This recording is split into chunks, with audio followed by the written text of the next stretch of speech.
Welcome to Waywut. This is a rabbit hole podcast where we cover topics ranging from sports to true crime and pop culture to just weird facts.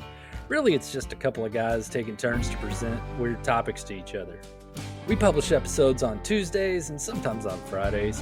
You can watch us on YouTube and listen pretty much anywhere you listen to podcasts. It's Spotify, Apple Podcasts, iHeartRadio, Pandora, just wherever. We're probably there. We really appreciate you joining us for this episode. And now that we got all this self-promotion stuff out of the way, here we go. All right. Welcome to another episode of Waywut. I am Darrell, which, if you're not new to this, I'm sorry for telling you something you already know, but deal with it. And here I am with the stingray whisperer that assassinated Steve Irwin, Jason. My daughter will have some work. She got stung by a stingray this past summer, so Who did? Violet. She got stung by a stingray. Oh. Yeah, whenever she was filling out her whenever her mom was filling out her documents for at the doctor's office, and the doctor's sitting there doing the chart, and it's like assaulted by sea animal or something like that. That's a boxy check. Assaulted. All right. So, last time I talked, I told some interesting stories about some animals that were saving lives. Mm-hmm. I'm going to go a bit of a different route this time. Oh. But before I do that, I shall start this thing off with a circle of life rant. Okay. So, the worst way that I can imagine dying is being eaten alive. By anything, or no matter what would eat me. A bear, a shark, a crocodile, fire ants. Oh. It all boils down to the fact that I don't want to be poop. That's like it's like horrible. I mean, even if I die in a regular way, I'm not even going to be worm poop because I'm going to get cremated. Mm-hmm. I have no desire to be part of the Lion King's circle of life. I do not want to become the grass that the cows that I've eaten my whole life begin to eat. They can go to hell. I don't care. There are two reasons why I don't want to be eaten alive. Okay. Just two? Just two. Two. Short list. Right. Short list. I could think of a bunch more. No, there's only two. Okay, let's go. First, it just seems extra painful.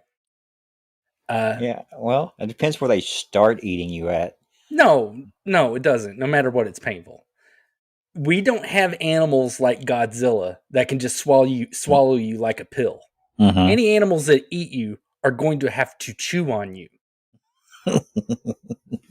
I mean, when an animal on land, at least, I'm going to say when it's on land, it eats you, then you slowly die while something takes enough bites out of you to make sure that you can't move anymore.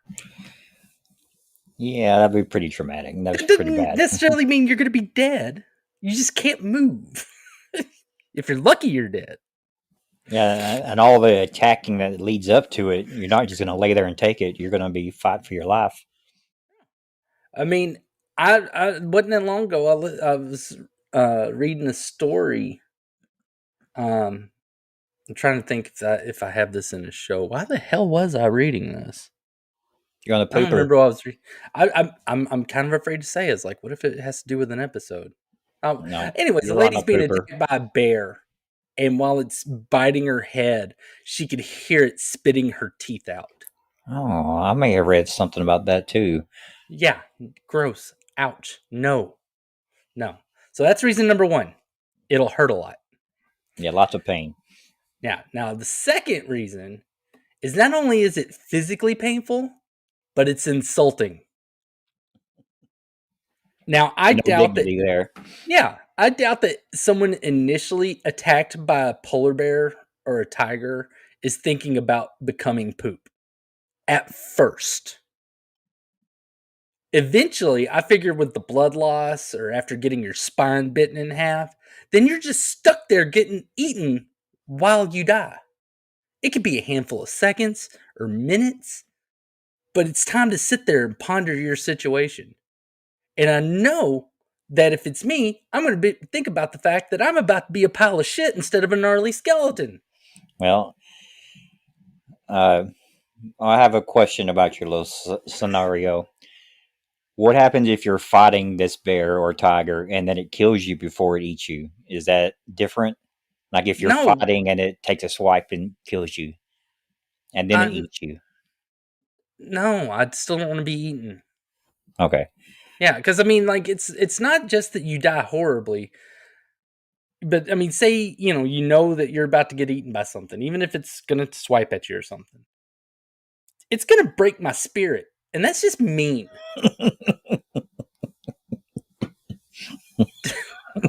It's like it's gonna sit there and just squat me out and just leave me on the ground, and I'm not okay with that. I don't even think twice about it.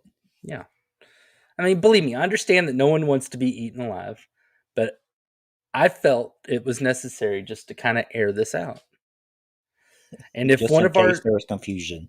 well, yeah, and if one of our listeners is ever unfortunate enough to get eaten alive, and this crosses their mind as they are being chewed on, sorry, but this Thanks for rant the really lock. well, no, this rant just really transitioned well in today's topic. So, Yeah. I mean, I mean, I'm sorry you got this stuck in your head. You're like, I'm going to be shit. But, now I have a good transition into my topic. Yeah. Thanks a So, lot. yeah, as I said, last time I talked about some animals that did really cool things. Well, today, speaking of man-eating animals, today we're going to talk about how terrifying Nile crocodiles and saltwater crocodiles are. All right. Yep, specifically those two. Because there are 28 different species of crocodiles, but Nile crocodiles and saltwater crocodiles are by far the scariest. We shall start with the Nile crocodile. Nile crocodile. Anyway, Nile crocodiles live in Africa. Go figure. Didn't see Wow. that one coming. No. Yeah. They mostly stay in freshwater habitats in the central and southern and eastern regions. I say mostly because they can sometimes be found in saltwater areas like Or deltas or condos. brackish lakes. No, you're thinking of Florida alligators. It's a whole other thing. Oh, okay. I mean, believe Dealing with me, their condo association. Oh, what a pain in the ass. on my list of things I don't like is an alligator on meth. It's still not as scary as these two. You heard that movie's coming out? Meth No. Gator? Oh dear God, it doesn't surprise me. I mean, Yeah. it's kind of like I'm sure it's going to Cocaine be a Bear. straight to streaming thing. Yeah, it is. It's a I agree stupid with thing. the YouTuber Ryan George that a Viagra dolphin is far scarier than any cocaine bear. All right, just back to my thing in crocodiles. Typically, the Nile crocodile can reach lengths from 11 to 16 feet and weigh up to 1,600 pounds. Damn. Yeah, I mean, whenever me and you were feeding alligators Those are in babies. Louisiana, yeah, it was like the big one was like 8 feet long. Yeah, it was These could be not very twice as big. long. Absolutely. That's a I wonder if granddaddy one there. here's a marshmallow. Leave me alone. Yeah, that thing would not have took a marshmallow. No, We wouldn't have here's been a feeding that marshmallow. one. Where'd Yeah. my hand go? Yeah, he wouldn't have been putting his hat down there. No. They're opportunistic predators that will pretty much go after anything in their range on land or water. It doesn't matter. They also use ambush attacks and have been known to wait for hours, up to weeks, for the right Damn. moment to attack. Yeah, they are Yeah. very patient. Oh, yeah. I've seen some National Geographic videos of them just annihilating a deer I'm or an just a antelope. log. Don't look at me. Just a Yeah. log. And they're quick, too. For them to be so awkward looking, they're quick. Yeah. Yeah, whenever they just come out of the water out of nowhere, just bite something's head and then pull it in. Yeah. Well, speaking of which, most of their hunting is done from waterways where they will wait for their prey to approach water to drink or to cross. Smaller prey, they just bite and overpower them and just chomp away. Your little, eat them up. Yeah. But with larger prey, that's where they tend to exhibit their strength.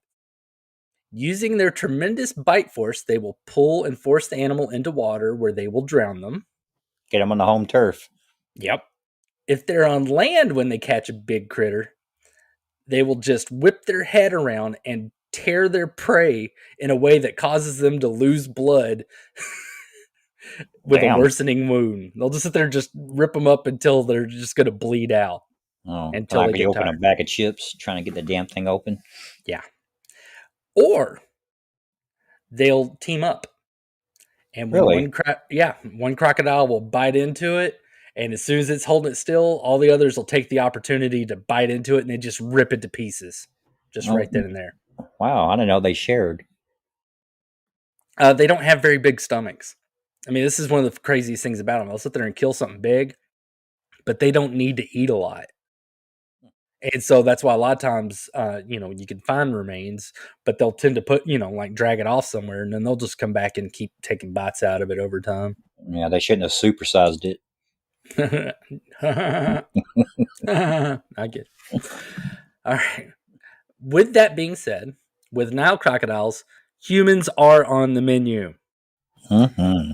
It is reported that Nile crocodiles attacks on humans can range between 275 to 745 attacks a year, with 63% of those being fatal.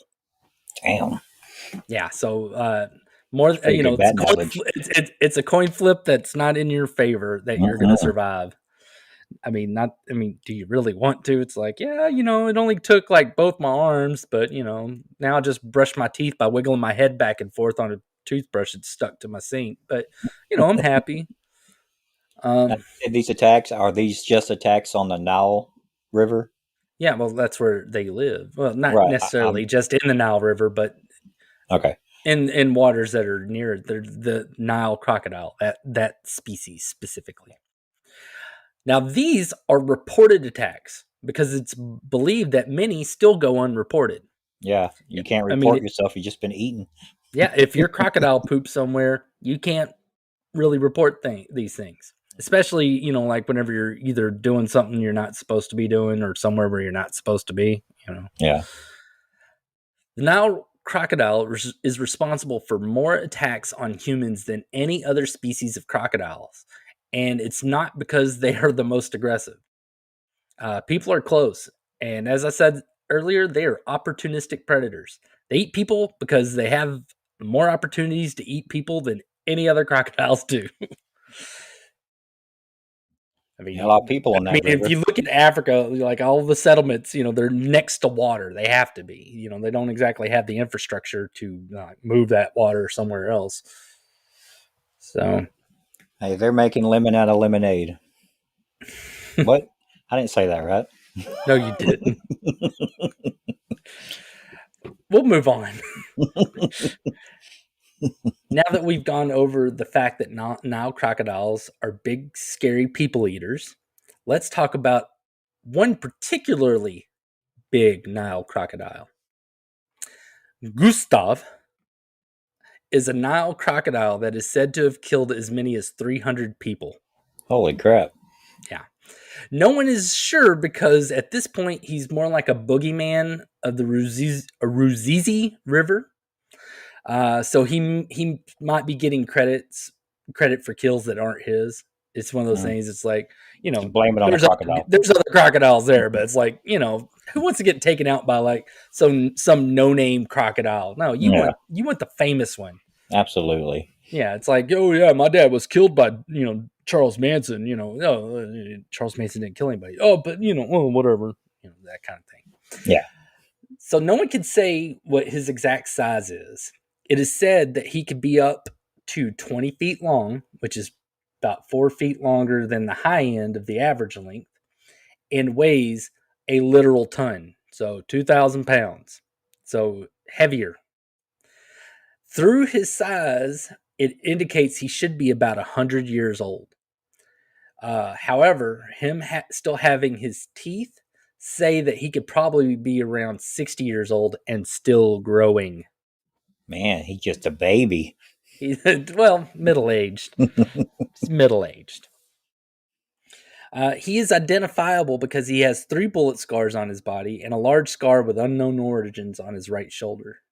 So yeah, he's also taken a few bullets. He's like, bitch, get that off. Yeah, look at my scars. Look at my battle wounds. Scientists that have studied Gustav say that due to his extra large size, he isn't fast enough to hunt quicker prey, leaving him to go after things like hippos, buffalo, and people. Hippos. Which those things are scary on their own. I mean, they don't necessarily eat people. They just kill them. Yeah. They're dangerous. He had a movie based on him called Primeval. But I'll be honest, I had no desire to see it, and I still haven't watched it. From what I can hear, it's not technically based on any actual stories. It's just using this real-ish man-eating crocodile as its scary killer. It's like, oh, well, we could say based on a true story if we, take the name of this crocodile over here and be like, based on a true story, these 6 white teenagers were hanging out by the Nile River. No. No, stop it. It is rumored that he was killed in 2019, but no corpse or photographic evidence has been provided. So yeah, kind of like I might have been showing off some boots or something. Yeah. The 85 pairs of boots he would have made. Before I move on to our next batch of killer crocs, the saltwater crocodile, you should know that 4 Nile crocodiles have been caught in Florida since the year 2000. Oh. They haven't eaten anyone yet, though. Well, no, I know what it is. It's one of them asshats that, like, I want an exotic pet. How about a Nile crocodile? I'll put it next to my king cobra. Yeah. They didn't cross the border? No. They're not the big oceanic swimmers like our next ones are. Yeah. So now that we've talked about the crocodile with the biggest body count, we're going to just go to the biggest crocodiles. They're just huge. All right, so we're going to talk about saltwater crocodiles. Saltwater crocodiles live in various wetlands, rivers, and saltwater habitats across Southeast Asia all the way down to Australia. This means that their range and like where they could be, it goes from like parts of India all the way down to Australia up to Micronesia. They know all the languages. Islands. Well, not just that, but they have range because they're adapted to travel oceans. They can use ocean currents and travel hundreds of miles with like no effort. That's pretty crazy.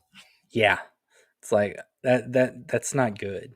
That's the last thing you expect to see in the ocean. You're already scared of sharks and whales and anything else, and you get bit by a crocodile in the middle of the ocean. Yeah, no, because it's not like not like a shark's going to climb up on your boat or nothing.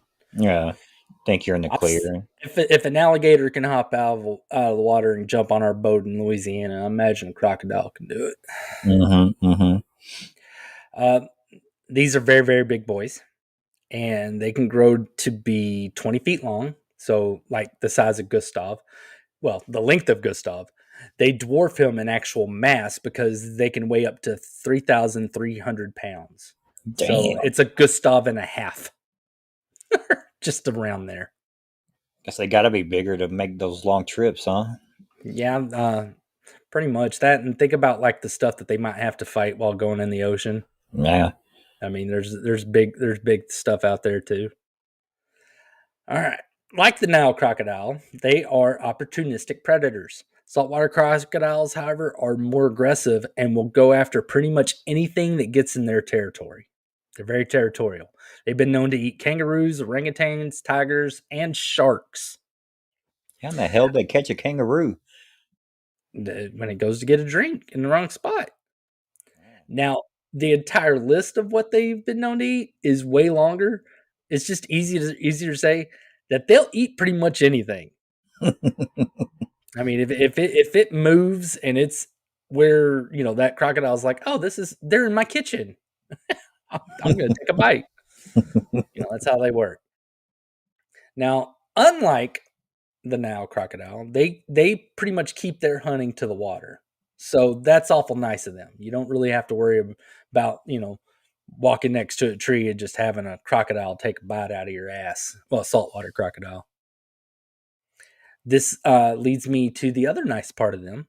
There are typically only around 30 people a year that are attacked by saltwater crocodiles. Oh, that's nice. That's nice of them to take it easy on us. Yeah, and only 50% of those are fatal. Oh. So, no drop in the batting average there. Yeah.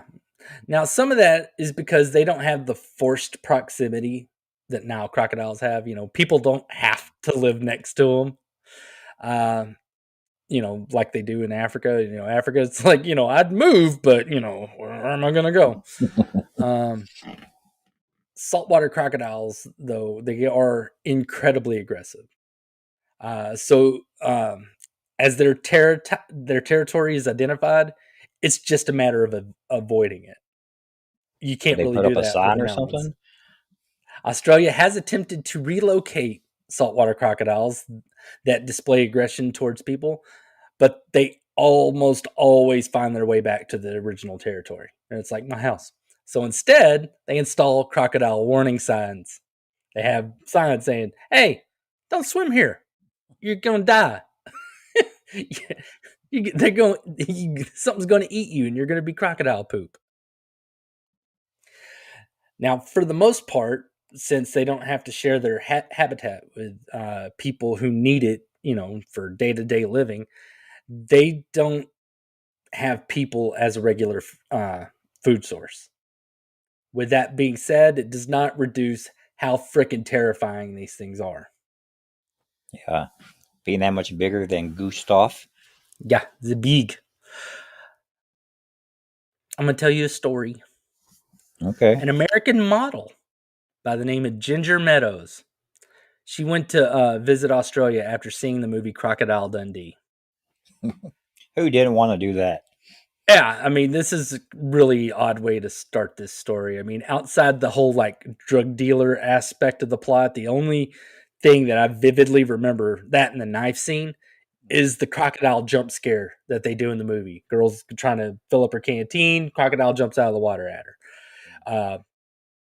If that did not catch someone's attention while they're watching that movie, they weren't paying attention. And the other thing, the movie has crocodile in the name. All right. Well, Ginger and her friend Jane Burchett boarded a boat called the Lady G.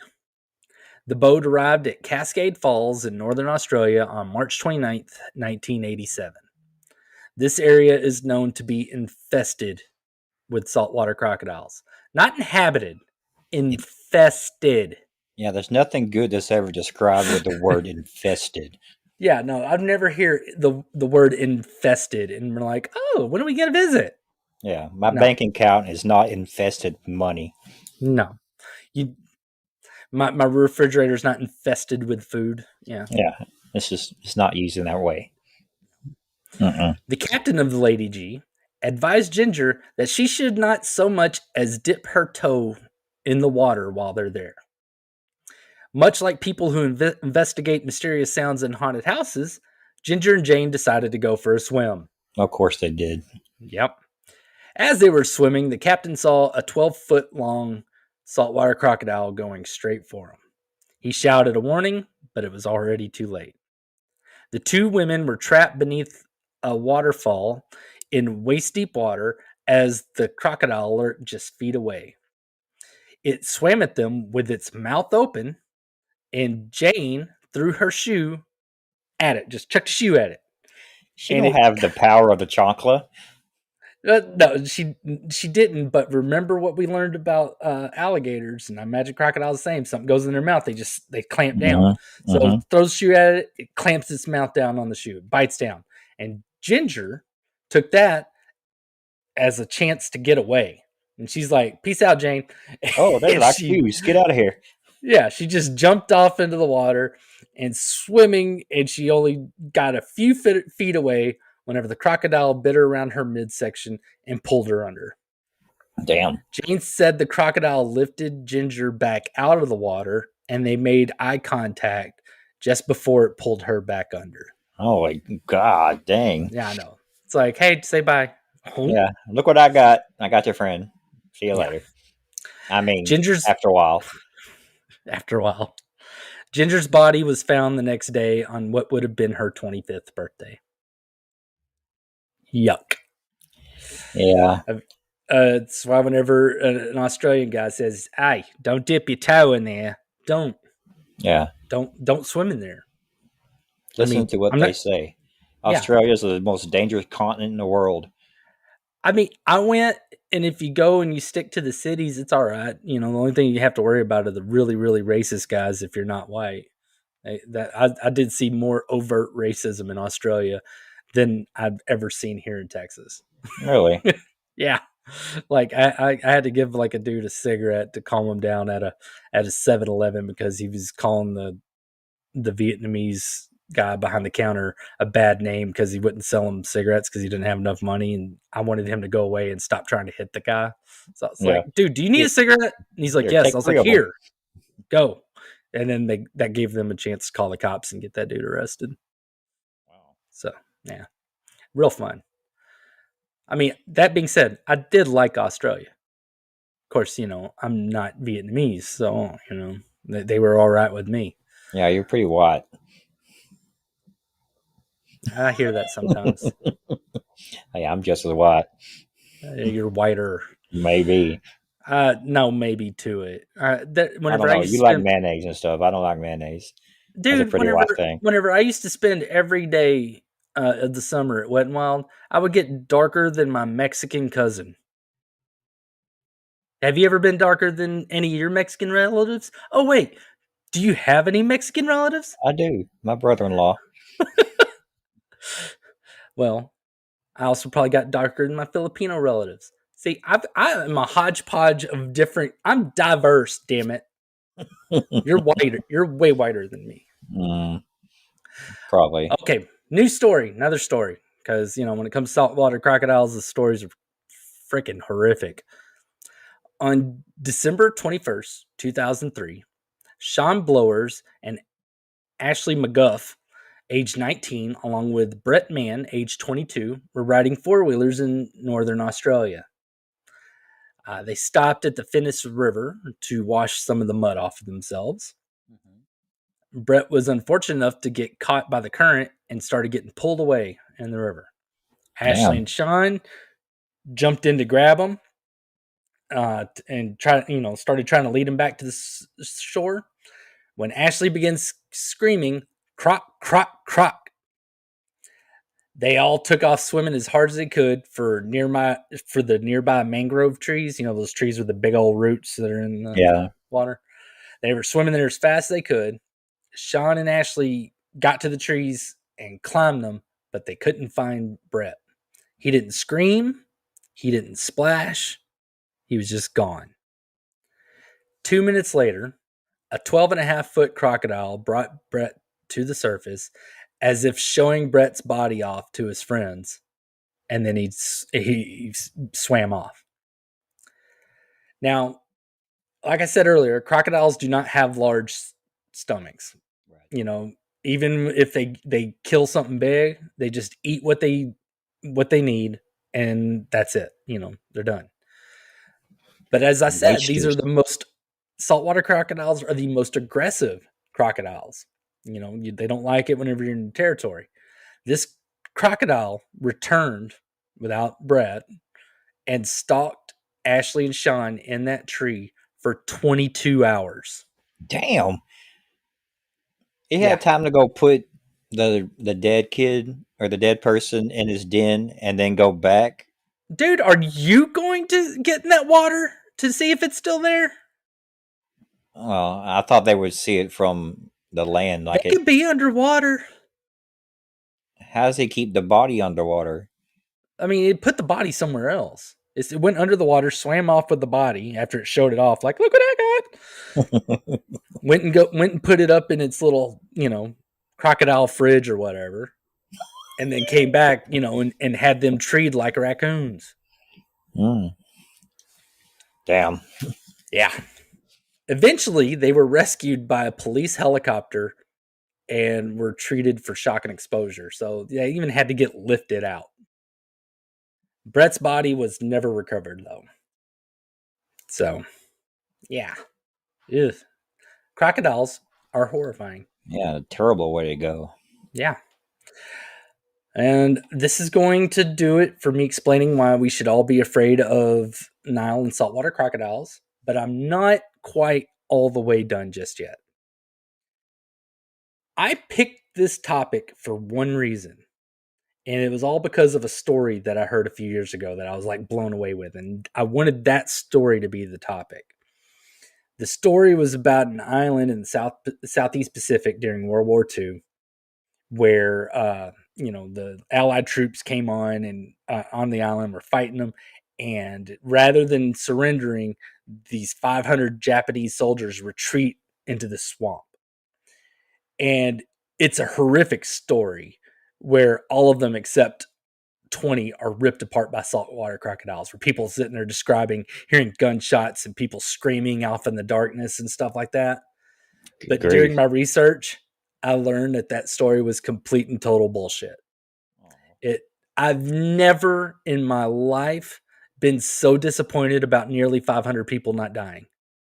How dare them not get eaten by crocodiles? Like, that was such a cool story, and it got ruined. What started the rumor, or what killed the rumor? I mean, research is what killed it. I mean, it was always like a story that kind of went around about World War II, and then like people started looking for like documentation of like battles on the island that's mentioned and things like that. And when they ended up finding out that there were like wasn't 500 there, but like they did like have like 200 guys surrender. There were no reports about crocodiles or anything like that. It was all just kind of boring nothing that, somehow just got made up somewhere along the way. Oh, how dare them get your hopes all up. I don't know. All right. Well, that being said, my disappointment. Crocodiles are still devil monsters. And there was still plenty to talk about in this episode as far as I'm concerned. I felt, we filled the time pretty well with, like things about these awful dinosaurs that are still walking around. Well, I think this will do it for this episode. And if any of you hearing this go to the Nile or Northern Australia and get eaten by a crocodile, before you succumb to the despair that is knowing that you're going to be poop, just remember, I told you so. So join us next time, as long as Jason doesn't run away from a mouse straight into the mouth of a crocodile. That's a very good possibility. Oh my God, it's a mouse! I'm gonna run towards the crocodile. Run towards the safety. As long as that doesn't happen, Jason will hopefully tell us some stuff that'll make us say, Waywut. Oh God, it's a mouse! Where did he go? Run toward the big crocodile with his mouth open. Run! It doesn't have the tiny little gross legs. Jump in the mouth. In the mouth. Inside. It's safer in there. Yeah. Close on me. Come on, close it. Stop trying to open it. Dude, you weren't supposed to just take my leg. Eat all of it. A blanket so I could stuff it under the door. Oh God. Yeah, that's funny. Okay, now that we went into nonsense. Goodbye, everyone. Later. Thank you for joining us for Waywut. We really appreciate you watching or listening. Please subscribe or follow us on your favorite platform to catch our latest episodes that we publish on Tuesdays and sometimes on Fridays. We'd love to hear from you, whether it's rating us on Spotify or Apple Podcasts, commenting on our videos or just a podcast episode, or following us and hitting us up on TikTok, Facebook, or X. You can find us there with our handle, Waywut Podcasts. That's WAYWUT Podcast. And that will do it for this episode. Join us next time, and we'll make you say, Waywut.